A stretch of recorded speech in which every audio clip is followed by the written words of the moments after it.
வேற என்ன நல்ல பிரச்சனை இருக்கு? ஏதாவது ஞாபகம் இருக்கா? ஞாபகம் அதான் பிரச்சனையே. ஞாபகம் இருக்கிறதுல என்ன பிரச்சனை? ஞாபகம் இருந்தா தானே எல்லா விஷயத்தையும் தப்பு தப்பா மாத்தி மாத்தி ஞாபகம் வச்சிருக்கான். பேசிக்கா எனக்கு ஞாபகம் மறதி ஜாஸ்தி டோபர். ஓஹோ. பூஜா பைக் சாவி பைக்ல விட்டோம்னு நினைக்கிறேன். நீ பார்த்தா? பாத்தியா டோபர், ஞாபகம் மறதி. இந்த மாதிரி எல்லா விஷயத்தையும் தப்பு தப்பா யோசிக்கிறதுனாலே பெரிய சண்டை வருது. நான் முதல்ல போய் பைக்ல இருந்து சாவி எடுத்துட்டு வரேன். இல்ல அடிக்கிற வேலைக்கு சாவி சுடும். சாவி சுடுமா? என்னையா சாவி சுடுன்ட்டு போறா? வண்டி எவனா தூக்கிட்டு போயிடுவான்னு சொன்னா கூட பரவாயில்ல, சாவி சுடுன்ட்டு போறா. இது இவ்வளவு நேரம் இங்க இருந்துச்சா? அவகிட்ட இருந்தது. அவ தேடி போன சாவி இந்த சாவி தான். அவ கையில வச்சு சுத்திட்டு இருந்தாரு. இது எல்லாத்த விட அந்த வண்டி அவ தான் ஓட்டிட்டு வந்தா. இப்படி அவ எல்லாத்தையும் மறந்துட்டு எனக்கு ஞாபகம் மறதி என்ன டார்ச்சர் பண்றா டாக்டர். ரொம்ப பாவையா நீ. பர்ஃபார்மன்ஸ் அவ வர்றா. சார் வாங்க. நந்தா, பைக் சாவி எங்க பாத்த? எங்க காணோம்டா? உன் கையில இருக்கு.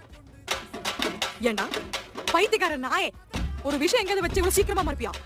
ஆனாலும் இவ்வளவு ஞாபகம் மறதி இருக்க கூடாது இல்ல?